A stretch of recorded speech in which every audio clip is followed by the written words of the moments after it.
Rámíle sa héindeag ceist dóideag Port B lecheist dainach dealracha agus fuinneog snell agus léad.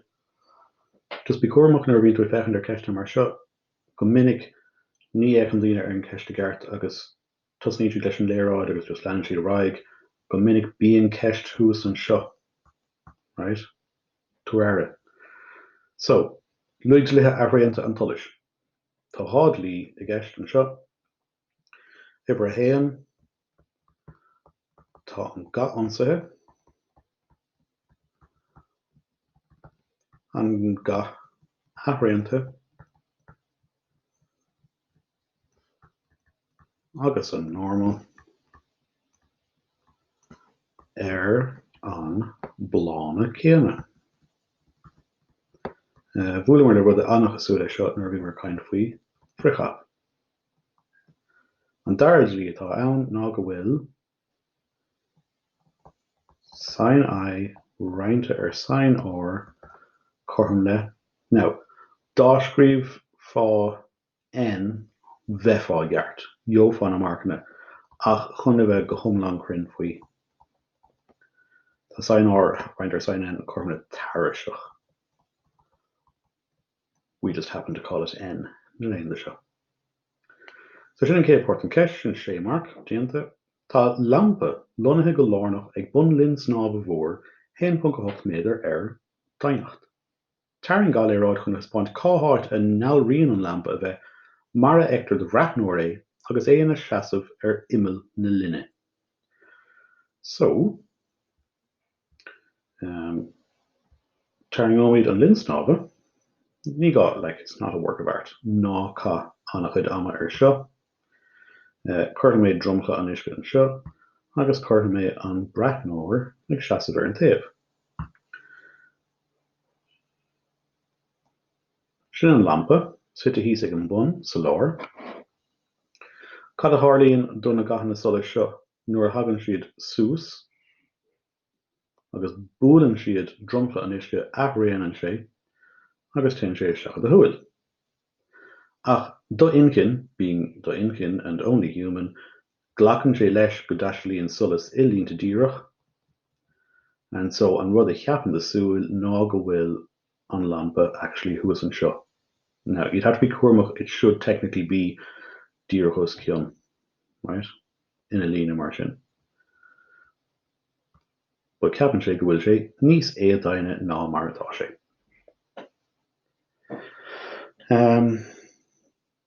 So sin an port sin an ceist.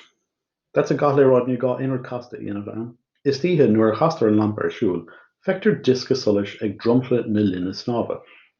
Mínig cén fá a bhfuil cumad dhorcha ar limistéir an uisce atá timpeall ar an disca solas. So défá míú I bhocail a thuairte seo, sin go bra, má hastíon which I might be tempted just to tarring a sketch. So má scrín at learner faoi seo, sin the lampa, hís ag an bun. Cad a tharlaíonn an solas tá ag tacht ón lampa seo. Let's go with a ráiste. So solas hagan díreach suas, leannig sé díreach raig, ní léim burt mí hartan son. Solas hagan suas ar ilin, ahraíonn an sé, amach. Agus solas hagan suas ag ilin áirithe amach an seo, an fé le cuiineh cad a thug míad ar an ilin seo, ahraíonn an sé ar dromchla an uisce agus an son éonrad níos mó ná sin fricátear ar asíosa. Agus dá bhrí sin cíigh tú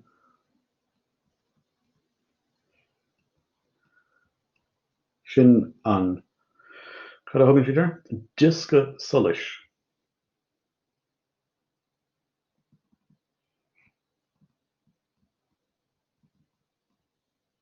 Mar an rud atá ag tarlú amach an seo ná frichathabh inbheanach umlán. Now, dá mention tosa ag déanamh an Ardteist, dearhan gur scríohann ábhar nuathó ag leabhart faoi ilin criticúil, fricathabh inbheanach umlán agus an saoisiún rud, so bheidh sé dorcha amach an seo, bheidh sé geall sa disca solas, de bhór an Solas a bheith ag bula drumcha an isce ag ilan níos móna an ilan criticúil agus dábhrí sin darlín fri cahabhain bheanach omlan. Albert nuó, ná den rud éigean mór casta as, mar má dhéantas a contradicting ar féin, well caiigh dú markna. Surprise, surprise. So cumad sin pli é. So sin import sin an ceist, riamh achar an disca isce atá síl. So tá isgan go bhfuil an linn snábha seo 1.8 méadar ar dainach, agus coibh a réanta an isce ná 1.33. So an rud go bhfuil sim go ann agus ríis tána chun sketch eile a hairint seo. So sin an solas an son, seo drumfa an isce, seo, agus an rud go bhfuil sim goine ann ná na gahanna solas a hagan suas ag an ilan speisialta seo which will give you a sinnig torlu, which is going to be an ilan sin, an ilan criticúil. Right. Now that's begun in Costa. Well, let's call oibre nuó an seo, that's 1.8 meter. We want to know, well, we don't want to know an rud umlaum traslan seo. We want to know la. We're asked for ga. An disca solas seo. So má hógan se, chu cuidas na línta seo, nach idir fad, cad ha déanta agam? Fech ar sin, it's a tríantán dronideach. Not mad. Sin R, an taobh sin. An taobh seo is 1.8 méadar. Tá píosa amháin eile eolais ag tastal win.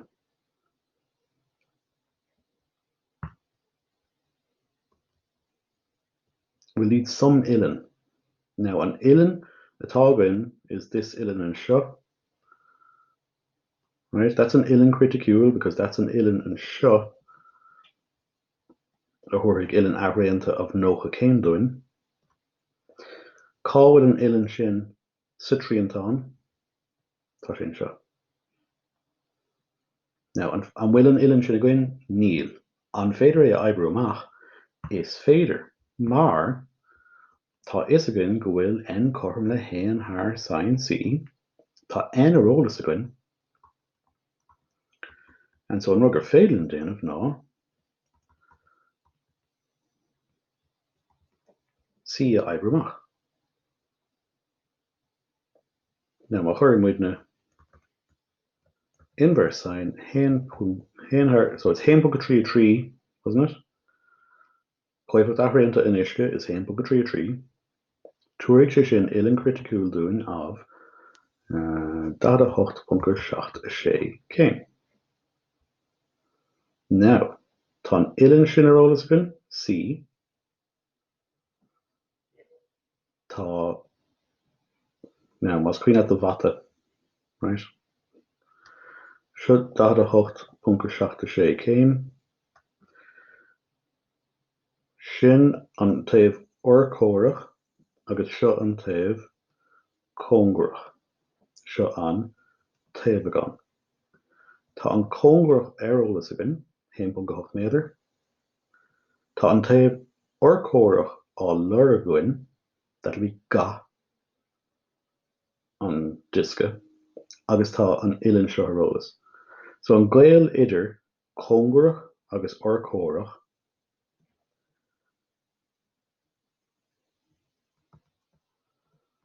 tan an ilan, úsáid mé theta, is orcórach haar cóngrach. So má tá tan 8.7 céim, that'll be corm le an ga or R, rointe an taobh cóngrach, which is 1.8 méadar. So ga an circle seo is 1.8 méadar fá tan 8.7, which should, má tá má vata déanta ag airteagam ribh ré, ceannas na buntáistí de bheith agrathe. An ga atá ann will be 2.953 méidir. Now, cad actually all urban sa ceist, riamh ábhar an disca. So that bright disk on the surface of the water, cad an ábhar atá aige. When in fuirmatá ann ná ábhar circle is pi r carnatha, which is pi fá dópin gnádig really 3 carnatha, which gives us an ábhar of 30.2 méidir carnatha.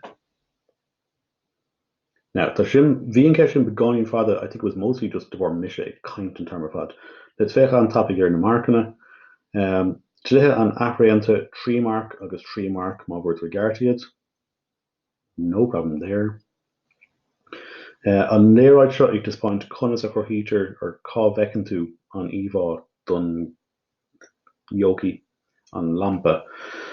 Má hispáint tú an gas sola sa gceart fuirtí cethair, agus má hispáint tú cá raibh an íomhá somewhere up here.